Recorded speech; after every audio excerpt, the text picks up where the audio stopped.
तो नमस्कार सभी को, जय हिंद, वंदे मातरम। आज की क्लास में हम देख रहे हैं कुछ क्वेश्चंस जो आपके परीक्षा की दृष्टि से अति महत्वपूर्ण है। किसी भी एग्जाम के लिए महत्वपूर्ण है, समझ लेना आप कि इस सीरीज में जो भी क्वेश्चन रखे जाते हैं वो कहीं ना कहीं एग्जाम में पूछे हुए क्वेश्चंस होते हैं। तो प्लीज़ आप सभी जवाब देते रहिए। रिकॉर्डेड वीडियो आपको हम दे रहे हैं। तो चलिए, फर्स्ट क्वेश्चन आपकी स्क्रीन पर है। निर्वेद किस रस का स्थायी भाव है? Question number 1। तो आप कहेंगे शांत रस का है, श्रृंगार रस का है, करुण रस का है, भयानक रस है। चारों ऑप्शन आपकी स्क्रीन पर है। तो निर्वेद के लिए आप सभी जानते हैं कि जो निर्वेद के लिए सही जवाब है वो आपका चला जाता है शांत रस के साथ। Option number A is the right answer for this question. Okay, चलिए नेक्स्ट पर मूव करेंगे। अगला क्वेश्चन नंबर 2 होगा आपकी स्क्रीन पर। क्वेश्चन नंबर 2 के लिए जवाब देंगे सभी। कुंडलियां किन छंदों से मिलकर बना है? तो ऑप्शन नंबर ए रोला प्लस उल्लाला, बी सुर उठा रोला, सी दोहा उल्लाला और डी दोहा रोला। तो आप कहेंगे क्वेश्चन नंबर 2 का जो सही जवाब है वो दोहा प्लस रोला के साथ चला जाएगा। ऑप्शन नंबर डी बिल्कुल सही जवाब है इस प्रश्न के लिए। यस, आप लोग समझ पा रहे हैं? प्लीज एक बार कमेंट करिए, यस करिए कि आप समझ पा रहे हैं क्वेश्चंस को। फिर आगे चला जाए, नेक्स्ट क्वेश्चन की तरफ देखते हैं। क्वेश्चन नंबर नेक्स्ट आपकी स्क्रीन पर है क्वेश्चन नंबर 3। चलिए देखते हैं। क्वेश्चन नंबर 3 कह रहा है कि निर्धन के धनसी तुम आई में कौन सा अलंकार है? हमने आपको बताया था सासी से जिस अलंकार में होता है उसमें उपमा अलंकार होता है। तो क्वेश्चन नंबर 3 का जो सही जवाब है वो ऑप्शन नंबर ए बिल्कुल सही जवाब के साथ चले गए हैं आप लोग। बिल्कुल नेक्स्ट पर मूव करेंगे। नेक्स्ट क्वेश्चन नंबर 4 आपकी स्क्रीन पर। प्रारंभ शब्द में प्रवर्ग का स्वरूप है। पर आपके सामने है चारों क्वेश्चन, देख लीजिए। ये भी आपके सामने लिखा हुआ है, चारों ऑप्शन आपके स्क्रीन पर है। प्र के लिए बोला गया है कि प्र किस तरीके से आपका लिखा जाता है। तो आप देखेंगे ये है कि ये है या ये है या इनमें से कोई नहीं है। तो आप कहेंगे क्वेश्चन नंबर 4 का जो सही जवाब है आपका वह चला जाता है हमारा बी के साथ। प्र यानी आधा पा पूरा रा यानी भी सही जवाब हो जाएगा। नेक्स्ट पर मूव करेंगे अगला क्वेश्चन की तरफ। क्वेश्चन नंबर नेक्स्ट आपकी स्क्रीन पर क्वेश्चन नंबर 5। निम्नलिखित में से कौन सा शब्द संज्ञा है? सीधा, हिमालय, सच, झूठ। चार ऑप्शन आपसे संज्ञा शब्द पूछा गया है। तो आप सभी जानते हैं क्वेश्चन नंबर 5 का जो हिमालय है वो है आपका कहीं ना कहीं संज्ञा शब्द है। क्या है? संज्ञा शब्द, आप सभी जानते हैं। अगला क्वेश्चन नंबर नेक्स्ट आपकी स्क्रीन पर है क्वेश्चन नंबर 6 आपकी स्क्रीन पर। मुझे थोड़ी चाय दो इस वाक्य में कौन सा विशेषण है? समुदायक वाचक या परिमाण वाचक, गुणवाचक, संख्यावाचक। तो आप सभी जानते हैं क्वेश्चन नंबर 6 का जो सही जवाब है वो आपका परिमाणवाचक है। इसमें क्या है? मात्रा की बात कर रहा है, परिमाण की बात कर रहा है। चलिए नेक्स्ट क्वेश्चन पर चलेंगे। Question number next 7। ओह मेरा सिर फटा जा रहा है वाक्य क्या है? तो आप कहेंगे यह विस्मय वाचक है। कौन सा है? विस्मय वाचक। तो इसलिए सही जवाब आपका चला जाता है ऑप्शन नंबर सी के साथ। नेक्स्ट पर मूव करेंगे। नेक्स्ट क्वेश्चन नंबर 8 आपकी स्क्रीन पर। उसने कुछ नहीं खाया वाक्य में कुछ शब्द क्या है? अनिश्चयवाचक सर्वनाम, पुरुषवाचक सर्वनाम, निजवाचक सर्वनाम या संबंधवाचक सर्वनाम। चार ऑप्शन आपकी स्क्रीन पर। आप कहेंगे उसने कुछ नहीं खाया। उसने कुछ नहीं खाया मतलब इस वाक्य में कुछ क्या है ये सब पूछा गया है। तो कुछ आपका अनिश्चयवाचक होता है, इसलिए A is the right answer for this question.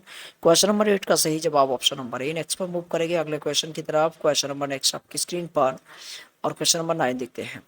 निम्नलिखित में से ये विशेषण शब्द छांटिए। कवित्व, आचरण, जनपद और गंभीर। चार ऑप्शन है आपकी स्क्रीन पर। तो आप कहेंगे, चलिए बताएंगे। तो क्वेश्चन नंबर आपको बताना है कि विशेषण शब्द छांट के बताना है। कवित्व, आचरण, जनपद और गंभीर। चार ऑप्शन है आपकी स्क्रीन पर। बिल्कुल जी जी। तो फिलहाल ये क्वेश्चन जो है आपका विशेषण का मतलब होता है कहीं ना कहीं जो किसी की विशेषता बताए, यानी गंभीर है। गंभीर कैसा है? आपका विशेषता बता रहा है किसी व्यक्ति की, इसलिए हम कह सकते हैं कि इसका ऑप्शन नंबर डी सही हो जाएगा। जवाब क्वेश्चन नंबर 9 का बिल्कुल सही जवाब चला जाता है ऑप्शन नंबर डी के साथ। गंभीर किसी की विशेषता होती है, इसलिए ये सही है। और आचरण की बात करें तो आचरण आपका भाववाचक संज्ञा के साथ आता है। ठीक है। नेक्स्ट क्वेश्चन नंबर 10 आपकी स्क्रीन पर। निम्न में से कौन सी प्रेरणार्थक क्रिया नहीं है? सीखना, लेटाना, लगाना, बुलाना। तो आप कहेंगे कि क्वेश्चन नंबर 10 का सही जवाब आपका चला जाता है ऑप्शन नंबर ए के साथ, क्योंकि सीखना एक कैसी क्रिया है? तो आप कहेंगे यह आपकी मुख्य क्रिया है जिनमें प्रेरणा नहीं होती। प्रेरणा किसी दूसरे द्वारा करवाए हुए क्रिया, जैसे सिखाना, लिटाना, लगाना, बुलाना, कराना, पिलाना, ये सब क्या है आपकी? ये प्रेरणार्थक क्रिया होती है। नेक्स्ट पर कर लें। Next question number 11। उससे अच्छा तो आप हैं, मैं कौन सा कारक है, तो आप कहीं ना कहीं दो लोगों में क्या कर रहे हैं, कंपैरिजन कर रहे हैं। क्वेश्चन नंबर 11, तो आप कहेंगे कंपैरिजन की तुलना वाले जो वाक्य होते हैं उन सभी में अपादान कारक होता है, तो इसलिए आप कहेंगे कि 20 प्रश्न के लिए सही जवाब है। नेक्स्ट पर मूव करेंगे अगला क्वेश्चन की तरफ। और अगला क्वेश्चन क्या कह रहा है समझते हैं। अगला क्वेश्चन है निम्न कौन सा शब्द पुल्लिंग है, आय व्यय नहर नहर लहर। तो चार ऑप्शन है, आप कहेंगे जो व्यय है वो किया जाता है, ठीक है, तो इसलिए हम कहेंगे कि 20 प्रश्न के लिए सही जवाब है क्वेश्चन नंबर 12 का। चलते हैं नेक्स्ट 13 की तरफ। क्वेश्चन नंबर 13 आपकी स्क्रीन पर है। क्वेश्चन नंबर 13 की तरफ आप कहेंगे इनमें से कौन सा सदैव बहुवचन में प्रयुक्त होता है, प्राण भक्त शिशु पुस्तक। तो आपके लिए बहुत ही रटा हुआ प्रश्न होना चाहिए, यहाँ प्राण इस प्रश्न के लिए सही जवाब है। अगला क्वेश्चन नंबर 14, ऋण मुक्त शब्द में कौन सा समास है, संबंध तत्पुरुष संप्रदान या अधिकरण या फिर अपादान तत्पुरुष। आप सभी बताएंगे क्वेश्चन नंबर 14 का सही जवाब क्या हो जाएगा। तो आप सभी जानते हैं कि ऋण मुक्त मतलब ऋण से मुक्त, यानी ऋण कहीं और उससे आप मुक्त मतलब दूर हो रहे हो, इसका मतलब है कि अपादान कारक हो जाएगा। नेक्स्ट पर मूव करेंगे अगला क्वेश्चन की तरफ देखते हैं। और क्वेश्चन नंबर 15 होगा आपकी स्क्रीन पर। निम्नलिखित में से किस शब्द में उपसर्ग नहीं है, प्रश्न प्रतिष्ठा अधिकार संस्कार। चार ऑप्शन आपकी स्क्रीन पर है, आपको उपसर्ग बताना है किस में नहीं है क्वेश्चन नंबर 15 में। तो आप कहेंगे कि प्रश्न में कोई भी उपसर्ग नहीं होता, इसलिए यही सही जवाब हो जाएगा, ठीक है। अधिकरण में, प्रति में, अधिकरण में, समकार, ये सब में है, ठीक है, लेकिन इसमें नहीं है फर्स्ट। नेक्स्ट अगला क्वेश्चन नंबर 16, प्रमाणिक शब्द के मूल शब्द और प्रत्यय का सही अलगाव क्या है, प्रमाणधन एक, प्रमाणधन अक, प्रमाणधन अणिक। तो आप कहेंगे कि मूल शब्द और प्रत्यय की बात कर रहा है, तो प्रमाणिक क्वेश्चन नंबर 16 का जो सही जवाब है वो ऑप्शन नंबर 1 के साथ चला जाएगा। अगला क्वेश्चन की तरफ मूव किया जाए, क्वेश्चन नंबर 17 की तरफ चल रहे हैं। क्वेश्चन नंबर 17, निम्नलिखित में से तत्सम शब्द कौन सा है, त्वरित ऊंट आंख आम। तो आप कहेंगे कि क्वेश्चन नंबर 17 का जो सही जवाब है ऑप्शन नंबर ए, त्वरित क्या है, तत्सम शब्द है, ठीक है। चलिए नेक्स्ट क्वेश्चन की तरफ मूव करेंगे। क्वेश्चन नंबर 18 आपकी स्क्रीन पर। पक्षी शब्द का पर्यायवाची है अंशुक द्विज वरुण तरुण। तो आप कहेंगे द्विज आप पक्षी को कहते हैं, बिल्कुल भी सही जवाब होता है। नेक्स्ट की तरफ मूव कर रहे हैं क्वेश्चन नंबर 19 की तरफ। क्वेश्चन नंबर 19, आकर्षण का विलोम क्या होगा, कर्षण विकर्षण कुरूप सुंदर। तो आप कहेंगे क्वेश्चन नंबर 19 का आकर्षण का आपको विलोम बताना है क्वेश्चन नंबर 19, तो आप कहेंगे विकर्षण is the right answer for this question, B सही हो जाएगा इस प्रश्न के लिए जवाब। नेक्स्ट पर मूव करेंगे अगला क्वेश्चन नंबर 20, निम्नलिखित में से किस शब्द की वर्तनी अशुद्ध है, ज्योत्सना श्रृंगार उज्ज्वल अध्यात्म। तो आप कहेंगे इसमें दो दो मिस्टेक हैं। ज्योत्सना आप कहीं ना कहीं ऐसे लिखा देखेंगे, ज्योत्सना इस तरीके से शुद्ध होता है, जबकि श्रृंगार की बात करेंगे तो श्रृंगार में आपका ये वाला नहीं होता है, यही होता है श्रृंगार, इसलिए आप में इसमें देख लेना, इसमें दो दो गलत हैं, ठीक है, इसमें दो दो गलत हैं। अगला क्वेश्चन नंबर नेक्स्ट पर चलेंगे। क्वेश्चन नंबर 21 आपकी स्क्रीन पर होगा। वाक्य रचना का सही क्रम क्या है, तो आप सभी जानते हैं वाक्य बनता है कर्ता क्रिया कर्म, इसलिए सही जवाब हो जाएगा आपका ऑप्शन नंबर बी के साथ। नेक्स्ट मूव करेंगे अगला क्वेश्चन नंबर 22।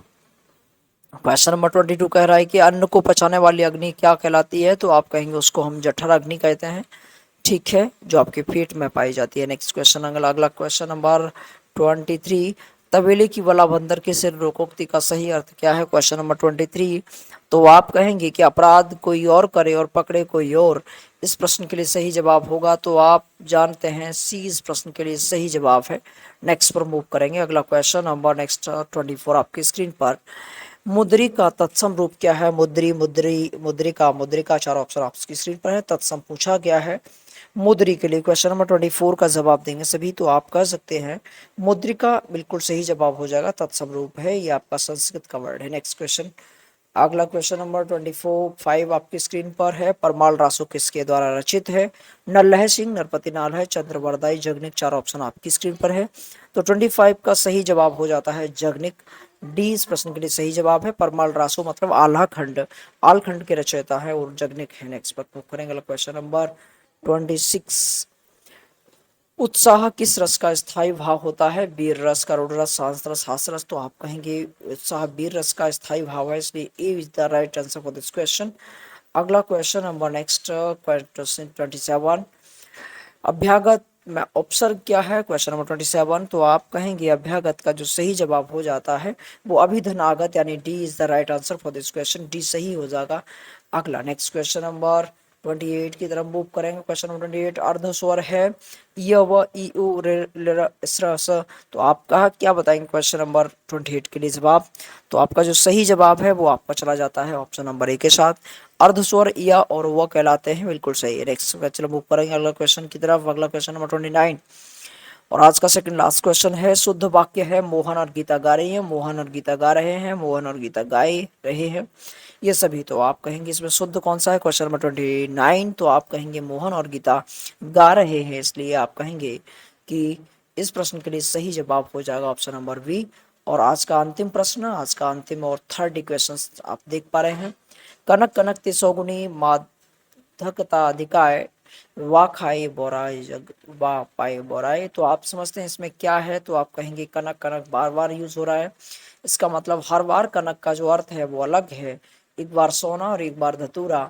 तो ऐसे जब होना, जब एक ही वर्ड बार बार यूज हो रहा हो, एक ही शब्द बार बार आए और हर बार उसका अलग अर्थ आए, ऐसे अलंकार में होता है आपका यमक अलंकार, इसलिए B is the right answer for this question. Thank you, thanks for watching. आप सभी का बहुत बहुत आभार, धन्यवाद। सभी इसको रिकॉर्डेड वीडियो के रूप में आप देख सकते हैं और अधिक जानकारी के लिए आप हमें कमेंट कीजिए और विभिन्न विषयों के कुछ प्रैक्टिस सेट हम आपको प्रतिदिन रिकॉर्डेड एंड लाइव क्लास में देते रहेंगे। जय हिंद, वंदे मातरम, सभी बने रहिए। और प्लीज़ यदि आपने हमारा चैनल सब्सक्राइब नहीं किया है तो सब्सक्राइब करके बेल आइकन अवश्य दबा लेना, जिससे आपको लेटेस्ट नोटिफिकेशन प्राप्त हो जाए। तो आज के लिए इतना ही, that's sufficient for today, I will discuss next day. तब तक के लिए जय हिंद, वंदे मातरम।